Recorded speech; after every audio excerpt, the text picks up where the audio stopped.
Hello everyone, welcome to Shri education.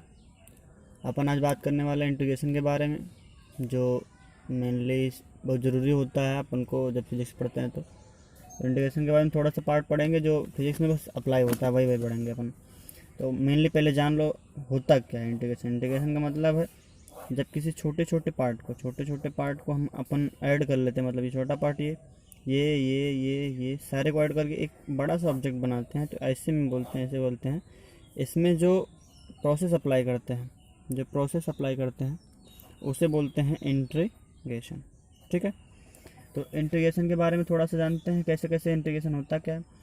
एक function का, ये इंटीग्रेशन का सिंबल है, ये सिंबल है किसका, इंटीग्रेशन का। एक फंक्शन होता है एफ एक्स, उसका इंटीग्रेशन करते हैं हम विथ रिस्पेक्ट टू उसके वेरिएबल के। तो वेरिएबल क्या है, एक्स है, वेरिएबल एक्स है, और with respect to D X हम इंटीग्रेशन करेंगे। ये डी एक्स क्या है, डी एक्स वो छोटा सा पार्ट है जिसके विथ रिस्पेक्ट में हम डिफ्रेंशिएशन कर रहे हैं, जिसमें चेंज हो रहा है। जैसे अगर मैं बात करूँ, ये क्या हो गया एक्स एक्सिस, ये क्या हो गया वाई एक्सिस। अगर हम एक्स के विथ रिस्पेक्ट टू एक्स में डिफ्रेंशिएशन कर रहे हैं, इसका मतलब है कि अपन एक्स डायरेक्शन में थोड़ा थोड़ा बस स्मॉल पोर्शन करके क्या करते जा रहे हैं, ऐड करते जा रहे हैं। ठीक है, अपन एक्स डायरेक्शन में इंक्रीज कर रहे हैं, बढ़ रहे हैं। ठीक है, तो अपन इसमें थोड़ा सा एक दो क्वेश्चन देखते हैं। ये किसका होता है, ये जस्ट अपोजिट होता है किसका, डिफ्रेंशिएशन का, जैसे अपन ने बताया था। तो इंटीग्रेशन ऑफ एक्स की पावर एन डी एक्स क्या होता है, एक्स की पावर एन प्लस वन, उसमें माइनस किया था अपन ने एन प्लस वन अपान के एन प्लस वन, उसमें क्या किया था N plus one N minus one किया था, और उसमें मल्टीप्लाई किया था, तो क्या करेंगे डिवीजन करेंगे। तो ये किसका अपोजिट हो गया, जस्ट अपोजिट होगा किसका, डिफ्रेंशिएशन का। दूसरा वाला क्या है, इंटीग्रेशन ऑफ डी एक्स। अगर इसमें बात करूँ तो डी एक्स इंटीग्रेशन यहाँ पे वन हो जाएगा, एक्स की पावर जीरो, जीरो की पावर एन प्लस वन, तो ये हो जाएगा एक्स प्लस सी। ठीक है, तो अगर ऐसे तीन फार्मूले और लिख रहा हूँ मैं, integration of sine x D x, इसका हो जाएगा माइनस के कॉस एक्स प्लस के सी, जस्ट अपोजिट है। एक और देखो, integration of cos x D X, तो ये क्या हो जाएगा प्लस के साइन एक्स प्लस के सी। ठीक है, ऐसे जस्ट अपोजिट अगर बात करें तो integration of sec square X D X is equal to क्या हो जाएगा टेन एक्स प्लस सी। ये कोफिशिएंट है, ऐड करते हैं हमेशा। तो अगर बात करें एक दो क्वेश्चन लेते हैं। देखो क्वेश्चन नंबर 1, अगर हम बात करें पहला क्वेश्चन, एक्स स्क्वायर प्लस के 2x प्लस के 3dx, तो ये इंटीग्रेशन सब पे अप्लाई होगा।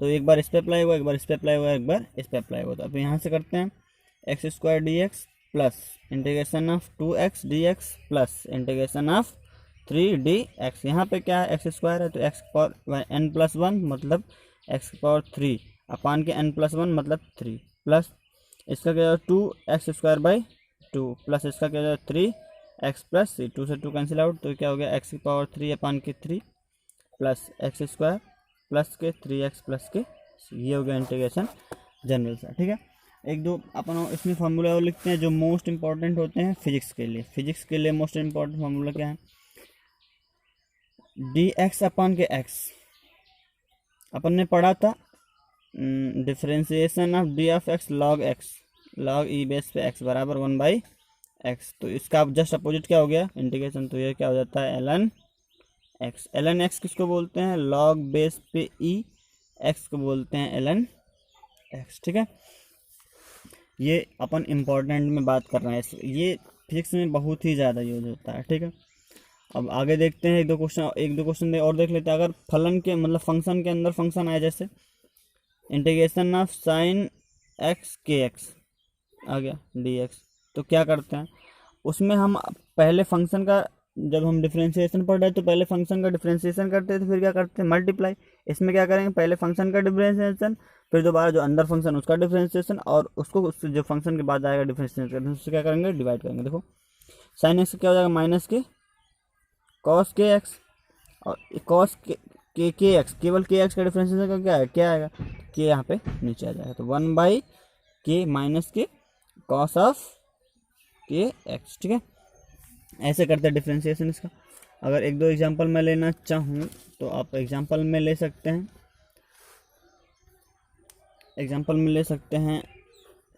एक्स स्क्वायर प्लस के कॉस ऑफ 8x dx। ठीक है, तो इसका डिफ्रेंशिएशन कर लेते हैं अपन। तो क्या हो जाएगा, एक्स की पावर, इसका डिफ्रेंशिएशन करेंगे तो x square D X plus cos of 8x dx। तो इसका क्या हो जाएगा, एक्स की पावर 3/3 प्लस कॉस का क्या हो जाता है साइन एक्स, साइन 8x। अब इसका डिफरेंशियल करेंगे कितना कितना आ जाएगा 8 अपन के 8 कर दो प्लस के, ठीक है। ये रहा अपना इंपॉर्टेंट। अच्छा अब थोड़ा सा एक देखते हैं, जब मल्टीप्लिकेशन में आता है कोई तो क्या करते हैं, अगर कोफिशिएंट किसी का भी कोफिशिएंट अगर कांस्टेंट है तो कांस्टेंट रहेगा तो उसको जस्ट आगे कर देते हैं। अभी आप इसमें देखा अपन ने कि अगर प्लस प्लस प्लस माइनस में है तो उस पर सारे पे इंटीग्रेशन अप्लाई हो जाता है, ठीक है। तो सारे पे इंटीग्रेशन अप्लाई होता है। और कुछ फार्मूले जैसे एक दो के बता रहा जो इंपॉर्टेंट है, ये भी इंपॉर्टेंट है। देखो sine square X D x, sine square X D X, तो इसका अपन ने पढ़ा था फार्मूला जब मैं पढ़ा रहा था पिछली वीडियो में आई थिंक। तो उसमें क्या बताया था, cos 2x is equal to क्या होता है 1 माइनस के 2 साइन स्क्वायर एक्स बताया था। तो यहाँ से साइन स्क्वायर एक्स की वैल्यू बताओ कितना हो जाएगा, इधर इसको इधर, तो 1 माइनस के कॉस 2x/2 बराबर साइन स्क्वायर एक्स होगा। अब साइन स्क्वायर एक्स को पुट कर दो यहाँ पे, integration of 1 minus cos 2x/2 dx। तो इसका डिफरेंशियल कितना हो जाएगा 1/2 dx माइनस के कॉस 2x/2 dx। डिफ्रेंशिएट कर दो तो कितना हो जाएगा 1/2x प्लस नहीं माइनस सॉरी कॉस का क्या हो जाएगा साइन 2x अपन के 2 पहले से, इसका डिफरेंशियल कितना आ जाएगा 2 प्लस के सी। तो कितना आ गया x/2 माइनस के साइन 2x/4 प्लस के सी। ये रहा अपना इंटीग्रेशन। ये आता है मोस्टली आता है जब अपन आगे इंटीग्रेट करेंगे तो, ठीक है। अब आगे देखते हैं, जैसे अब इसमें कुछ होते हैं रूल्स जब हम एक दूसरे के सब्स्टिट्यूट करते हैं, तो सब्स्टिट्यूशन रूल जिसे बोलते हैं हिंदी में बोलते हैं, इसको हिंदी में बोलते हैं प्रतिस्थापन रूल। जैसे अगर ऐसे आ रहा function f of x into G dash X D X, इसके ऐसे f of g of x into G dash X D X, तो हम अपन कैसे करते हैं। अब जैसे देखो अगर ऐसे आ गया integration of root over 1 plus के Y square into 2y dy, ठीक है। अब इसको इंटीग्रेट करना है तो अपन इसको जो है ना अंदर वाला इसको सीधा मानेंगे 1 प्लस के Y square is equal to T मान सकते हैं। अब दोनों साइड का डिफरेंशिएशन करें तो इसका क्या हो जाएगा 1 का 0, इसका हो जाएगा 2y dy is equal to इसका क्या हो जाएगा dt होगा। अब यहाँ से dy की वैल्यू हम पुट कर देंगे क्या dt के टर्म में, तो dy इज इक्वल टू क्या आ गया dt/2y आएगा। अब यहाँ से नहीं तो ये इतना दिख रहा था dy इतना इज इक्वल टू क्या है 2t है सॉरी dt है, तो इसके जगह पे हम क्या पुट कर देंगे t, तो इंटीग्रेशन ऑफ t की पावर 1/2 इंटू डी टी। तो देखो अपना इंटीग्रेशन क्या हो गया ईजी। अब इसको क्या कर सकते हैं, t की पावर कितना हो जाएगा 1/2 प्लस के 1 तो कितना हो जाएगा 3/2, तो t की पावर 3/2 डिवाइडेड बाई 3/2 हो जाएगा तो कितना ऊपर चल जाएगा 2 नीचे जाएगा 3 इंटू सॉरी इंटीग्रेट हो गया प्लस के c। अब यहाँ पे t की वैल्यू पुट कर दो तो क्या था t की वैल्यू 1 प्लस वाई स्क्वायर की पावर 3/2/3 प्लस के c। ये हो गया अपना फाइनल इंटीग्रेशन। ऐसे करते हैं फाइनल अपना इंटीग्रेशन। कुछ सब्स्टिट्यूशन रूल थे। अब जैसे अगर देख ले एक आध क्वेश्चन और मैं दिखा दूँ आपको, तो integration of x square sine x की पावर 3 dx। अब इसका सब्स्टिट्यूशन देखो यहाँ पे दिख रहा है, इसका डिफ्रेंशिएट करो, डिफ्रेंशिएट करने के बाद क्या आएगा एक्स की पावर 3 बराबर अगर टी मान लें हम, तो यहाँ से क्या जाएगा 3x² is equal to dt dx होगा कि नहीं। अब ये देखो x² dx दिख रहा है, सीधा x² dx दिख रहा है, तो 1/3 हो जाएगा इंटीग्रेशन ऑफ साइन टी और ये क्या हो जाएगा dt। आप इसको पुट कर दो 1/3 साइन का क्या हो जाएगा माइनस के कॉस टी प्लस के सी। अब टी की वैल्यू पुट कर दो क्या थी एक्स की पावर 3 माइनस के 1/3 कॉस एक्स की पावर 3 प्लस के सी। इसका इंटीग्रेशन ऐसे होगा, ठीक है। ये था अपन का जो था ये इनफाइनाइट इंटीग्रल था। अब फाइनाइट इंटीग्रल की बात करते हैं। फाइनाइट इंटीग्रल में क्या होता है, ये इंटीग्रल था जिसकी हमें कोई वैल्यू नहीं पता आती थी। मतलब एक अब यहाँ पे सी जो कांस्टेंट टर्म जुड़ रहा है ये फाइनाइट नहीं बना रहा है, इसको इनफाइनाइट बना रहा है। मतलब किसी भी अगर अलग अलग पैरामीटर के लिए चेक करें तो अलग अलग वैल्यू आएगी। जैसे अब अपन बात करेंगे अब इसके बाद फाइनाइट इंटीग्रल। फाइनाइट इंटीग्रल बस मैं बेसिक बातें डिस्कस कर रहा हूँ आपके साथ जो अपने यूज़ में आने वाली हैं, ठीक है। तो फाइनाइट इंटीग्रल जैसे a to b f(x) dx अगर लिखा ये होता है फाइनाइट इंटीग्रल। अब a टू b क्या है इसमें, जैसे देखो अभी मैंने बताया कि इंटीग्रल का मतलब ही होता है क्या, ऐड करना होता है। अब यहाँ पे dx है और ये क्या है, ये ये x डायरेक्शन है, ये y डायरेक्शन। अगर ये फंक्शन है f of x, y is equal to F of X का ये फंक्शन है, किसका है, y is equal to F of X का फंक्शन है। और यह इधर dx चल रहा है, इधर क्या चल रहा है, y चल रहा है, ठीक है। तो अगर यहाँ पे जो ये एफ एक्स है ये फंक्शन है कि ये वाला फंक्शन है। अब इसके नीचे की एरिया अगर हमको निकालनी है ये इधर से, ठीक है। तो यहाँ पे हम एक पतली सी स्ट्रिप लेंगे, पतली सी स्ट्रिप लेंगे। अब इस पतली सी स्ट्रिप की एरिया लिखेंगे यहाँ पे इस फंक्शन के हिसाब से। तो इसकी वैल्यू निकालेंगे फंक्शन की, यहाँ पे वैल्यू जो निकालना होगा, एक पतली सी स्ट्रिप लिए हैं और ये dx निकालेंगे और ये वैल्यू y वाली निकालेंगे। सॉरी देखो यहाँ से ये y की वैल्यू निकालना होगा तो y इज इक्वल टू क्या होता है, एफ ऑफ एक्स है। कोई भी फंक्शन हो सकता है, एक्स स्क्वायर का हो सकता है, एक्स पावर 3 का हो सकता है, कोई भी हो सकता है। तो उसके हिसाब से वैल्यू पुट कर लेंगे एफ एक्स की। अब dx की वैल्यू यहाँ पर dx इतना छोटा सा स्मॉल सा है तो dx पुट कर लो। इसको टोटल स्ट्रिप को लिखना हो, अगर एरिया लिखनी है तो क्या हो जाएगा, y इंटू डी एक्स होगा। अब y की वैल्यू कहाँ से पुट करेंगे, फंक्शन से, F of x D X. तो यही तो लिखा है यहाँ पे।